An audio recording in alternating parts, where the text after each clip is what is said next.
it's time to execute a plan. If they got a plan, let's start executing it. That's the sheriff of a Texas border county worried about what will happen when the Biden administration lifts a Trump-era public health rule. Here's what you need to know. Title 42, that's the rule, has been used to expel almost 2 million migrants who've crossed the border illegally over the last 2 years. It's based on concerns about spreading the coronavirus. Here in Arizona, Democratic Senators Mark Kelly and Kyrsten Sinema share that sheriff's worries. They've urged the Biden administration to slow down the planned phase-out of Title 42 by the end of May. All this happening as border apprehensions hit record levels.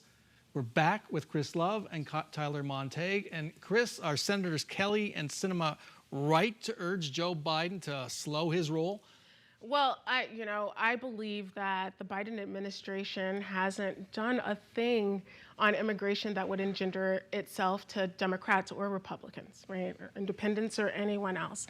I also believe that Title 42 was necessary in a time when we were in a pandemic, but all signals from the government are that the pandemic is over.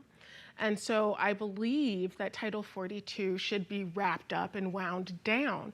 But I think that the federal government probably has to have a better plan for doing that. Right now, I don't know what the plan is. And neither does anybody, including our two senators. Tyler, why do you think Joe Biden just has not paid much attention to the border? Because he's from the Northeast and he's never had to engage in border politics. So he doesn't get it. It's an issue he hates. And they broke the Trump-era processes before they had good new ones and created more of a crisis than would have happened otherwise. And now it's the #1 issue in polling, and you'll hear every Republican candidate running for office banging on the Biden administration for how they've handled immigration. And I wonder about a possible spillover effect in November. There's going to be a vote. Arizona voters are going to cast a ballot on whether to grant Dreamers in-state tuition. How could that be affected if the border crossings remain at historic highs and perhaps you have communities, humanitarian agencies, and the Border Patrol overwhelmed?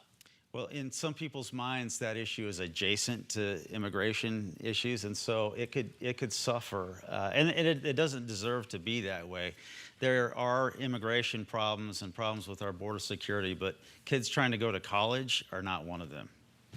And Chris Love, when you hear immigration's the #1 issue for Arizona voters, Republicans in particular, what does that tell us about Mark Kelly's fate in November when he runs for re-election? Well, I think that Mark Kelly did the correct thing politically for his race by signaling to the middle and maybe to Republicans that he's going to be tough on immigration. I think that that's not a popular take for Democrats, but at this point in time, Mark Kelly is making a decision that he feels will help him get him over the edge in November.